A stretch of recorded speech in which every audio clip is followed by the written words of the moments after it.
Okay. Let's see this. My thoughts on Bluey, the odds ones out. Fun fact about Bluey, right? Do you guys remember when I posted some of those videos where I showed my little brother, like when he was like messing with me and stuff, bro?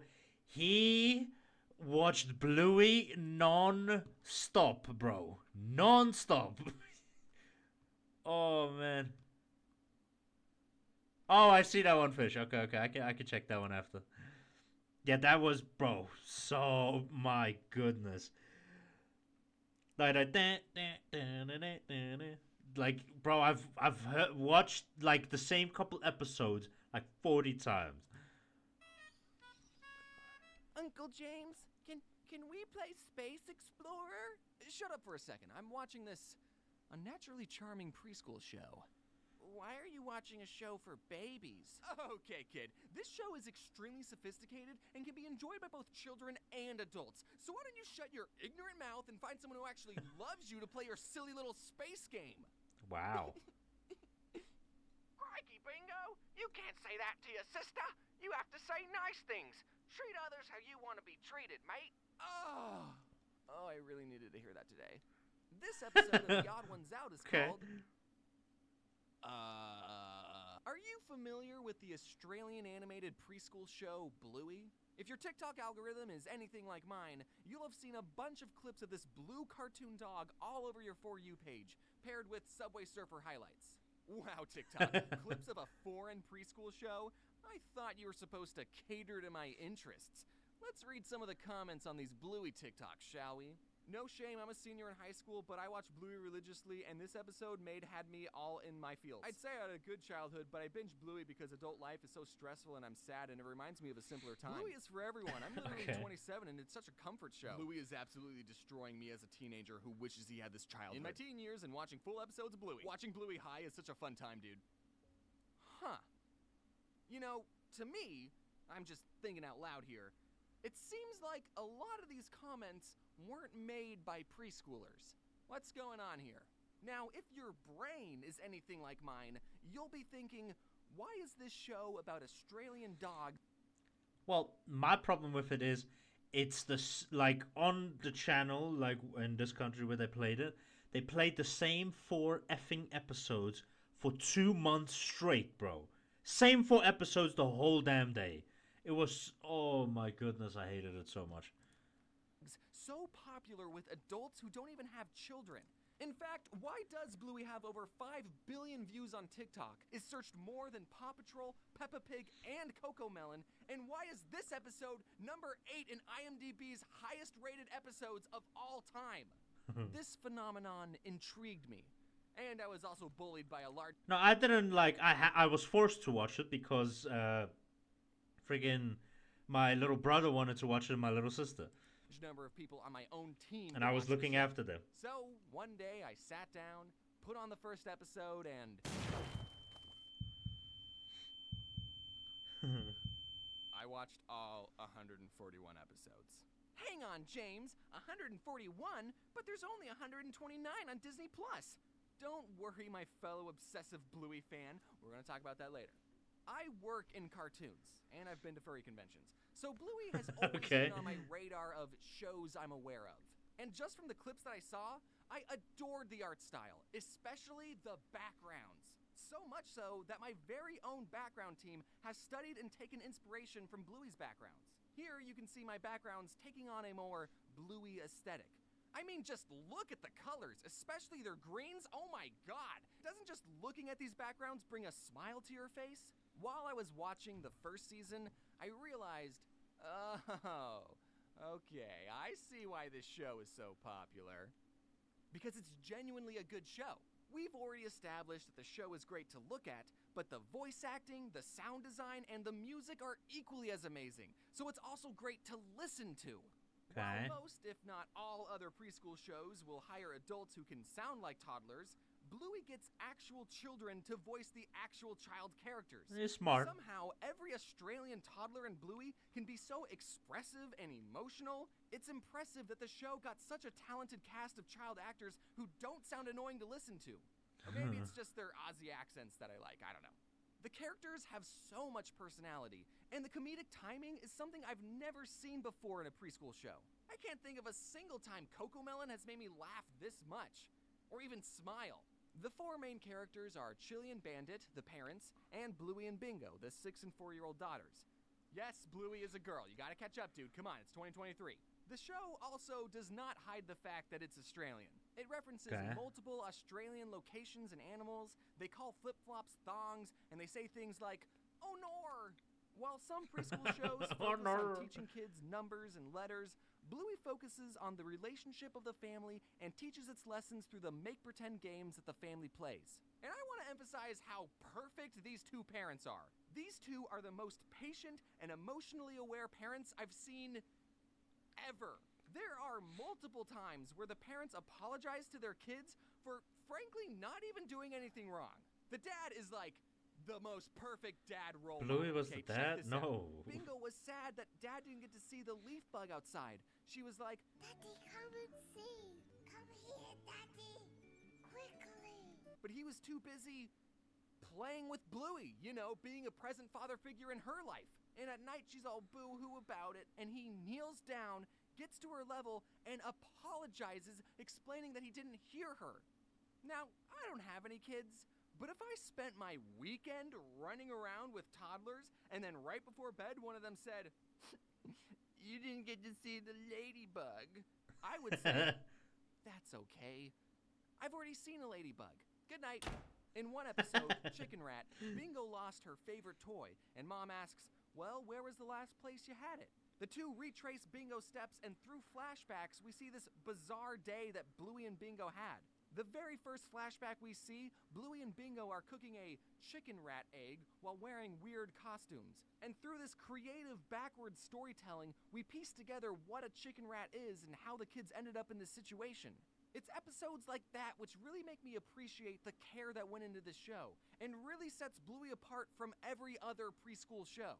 Most preschool shows stick to a formula and bro. the viewer. Wait. Just back up 1 second.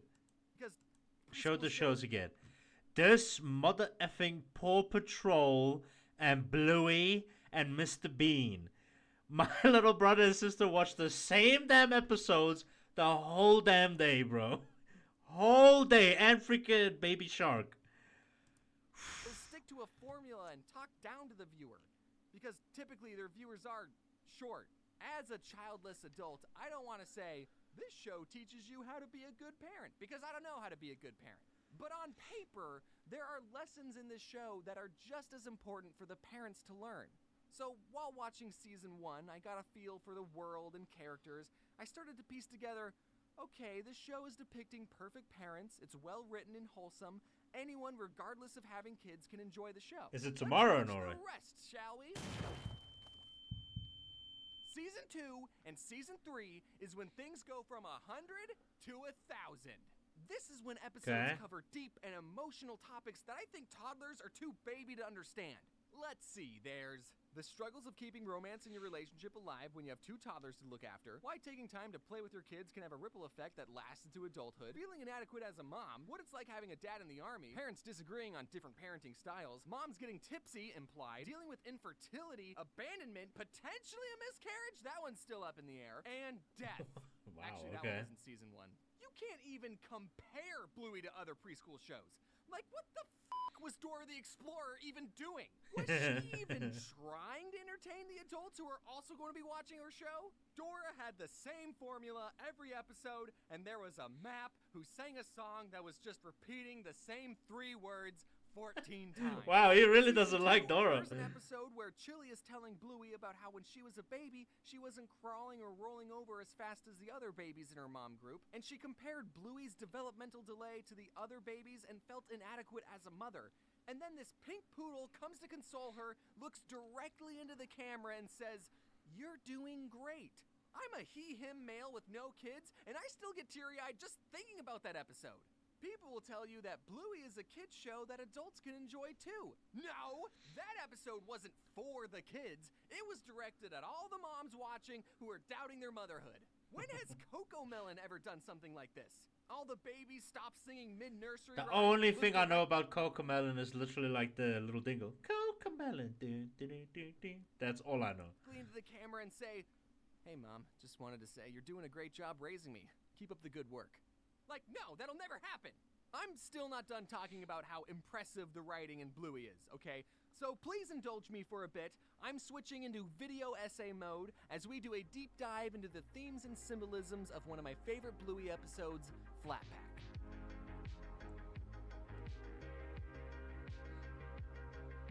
The entire episode is an allegory of human history told from a religious and scientific perspective, respectively. And it touches on the ever-growing relationships between a mother and child, all within 7 minutes.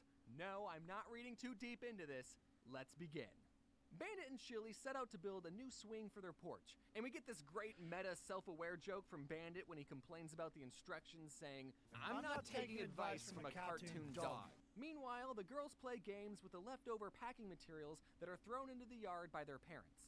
Bluey and Bingo are given bubble wrap, which they pretend is water, so they pretend they're fish. Then they're given cardboard, which they pretend is land, so they pretend they're frogs. Then they're given tails and become lizards, then T-Rexes, then birds, then furry little animals. Is this chart starting to look familiar? Then they're monkeys, and then bipedal cave dogs. What? Is that you, Mr. Darwin? Were these girls playing out the evolution of man through a silly Wait. Now, Cocomelon as a Netflix series? Come on, bro. Come on now, bro. Come on now. Oh, come on, bro. if you didn't like the evolution symbolism, I know you're going to love the parents being an allegory for the creators. You know, the big guy upstairs, the whatever you believe is going on. The parents supply the girls with their entire world. They give the girls the sea, the land, the volcanoes, and the trees. In these cave paintings the girls make that tell their history, they depict the parents as gods, higher up and in the clouds. They do look a little angry. Perhaps they're still in the Old Testament. The parents being the creators is hinted at again by Chili when she looks at the girls lovingly saying, You can, Blaze. We made them. The parents Well, give the of girls course you an can, of Allen course you can. wrench, I have, aka tools, and one industrial revolution later, the girls evolve from cave dogs to modern dogs, building futuristic towns and spaceships. Throughout the episode, as the girls go through different stages of evolution, they also go through different stages of their lives as a mother and child. As fish, Bluey says that she's the mommy fish and Bingo is the baby. Then as frogs, Bingo pretends to be a toddler and Bluey teaches her how to catch flies. Then as T-Rexes, Bingo becomes a big girl. Then as cave dogs, she's a teenager. And finally, in the last stage, she's all grown up, ready to traverse the universe on her own. She thanks Bluey for looking after her and leaves on her spaceship. Bluey, now much older as shown by her having to use a cane, crosses the styrofoam threshold which represents her death, and she gets to live with her creators. All while this orchestral masterpiece is playing, and suddenly you realize you're crying? When did that start? And then Bandit I don't know about that one, Chief, but sure. ties the allegory all together at the very end, saying, this is heaven. Are you joshing me right now? This preschool show was able to tell a clever allegorical story with tasteful religious undertones in how many minutes? Did you just make me feel emotions over a cartoon dog? This isn't the only episode you can make an in-depth video essay on. There are plenty of other episodes that hit just as hard as this one. I mean, if he explains it this way, yes, right? It sounds very good. But if you actually sit and watch it, like, it's not that bad. Like, if I was still a kid, bro, nutsy show, for sure. But when it shows, like, the same episodes over and over and over on Disney, bro, I can't do it, bro. I can't do it. I looked after my my little brother and sister for 2 months, and they showed the same, like, 4 or 5 episodes every day, same time, over and over. Like, if they at least showed new episodes, but they never did. While I was doing research for this video, it got me thinking about another foreign animated kids show with 8-minute-long episodes Peppa that Pig. focus on a family of 2 toddlers. Except, unlike Bluey, this show is universally hated. Caillou, it's Caillou. I Oh, had this idea in my okay. head that people only hated Caillou because he was a more accurate portrayal of a toddler. But in the handful of Caillou episodes I watched, I was reminded, oh no, that's why people hate Caillou. Because he sucks. His brattiness isn't even important to the plot. It comes out of nowhere. Caillou will be getting ready in the morning, he spills cat food and says, Gilbert, look what you did. He's at the beach and this bird who's done nothing wrong gets told to go away. And there's a bunch more examples of Caillou being a whiny piece of shit. And I can't Damn, think okay. that Caillou's screeching, piercing, whiny voice does not help him be a likable character. I bet real toddlers can be little punks sometimes, but why would you show that in your cartoon and not have him learn any lesson? There's never a lesson learned in Caillou. Since Caillou was a brat all the time, a lot of people, myself included, wondered why Caillou's parents never disciplined or even tried to change his bratty behavior. But after I thought about it, I realized it would be a very weird episode of Caillou if one day Caillou's mom was like, Caillou, what did you do to your sister? I made her look pretty, Mommy. Caillou, that was Mommy's expensive makeup. How many times do I have to tell you not to touch Mommy's things? Come here, you little twit. Mommy, why are you hitting? Getting a spanking. You're hurting up, you Caillou. I hate you. That kid got what was coming to him. I don't know, maybe that Ain't episode coming was cathartic to some parents. Anyways, getting back to the actual best Oh, children's that's show funny. ever, even though Bluey is literally the most mentally intelligent and educational show for the minds of children, teens, adults, and parents, some unnamed mouse company decided to censor some of the episodes on their platform. It's the strangest things that got censored too. This horse pooping, Bandit getting hit in the groin, Bandit saying the word groin. This hitchhiker is no longer from Argentina. That one's kind of weird. This What? pretend cat saying it will pretend pee on the curtains. Bandit hinting at wanting to get snip snip down there. Adults, you know what I'm talking about. And the last 10 episodes of season 3, which are some of the deepest episodes in the series, aren't even on Disney Plus. But that could just be a licensing thing, I don't know. I kept waiting for the infertility episode. I heard so much about it. I finally got to the last episode on Disney Plus and thought, oh, okay. They're saving the deepest one for last. All right, let's do this. And the episode was about the family playing courtroom to determine if Bandit farted. I hope this video convinced you to give Bluey a chance. I mean, you're still here listening to a grown man talk about it, so you gotta be at least a little interested in it. Through its relatable and realistic portrayal of family life, the show has not only entertained, but also taught valuable life lessons to its viewers. The show's emphasis on play and family bonding is so refreshing to see compared to the usual fast-paced, mind-numbing shows aimed at kids. Bluey reminds us all the importance of spending time with loved ones and finding joy in the everyday. And if you still don't K1 wanna watch Bluey, Dragus? Hello have there. you thought about getting high and watching it? Thank you all so much for watching this episode of James Getting Obsessed Over. You know, the odd ones out was basically explaining why Bluey is like not just for kids. That's what we just watched. It's pretty good. It's pretty good. Not bad. Not bad. I mean, I have watched Bluey before. It's pronounced Kid Rages. Okay. What's up, Kid? Rages? Power check? Nah, we're good. We're good. Alrighty. That was good. That was good. Not a bad video. Not a bad video.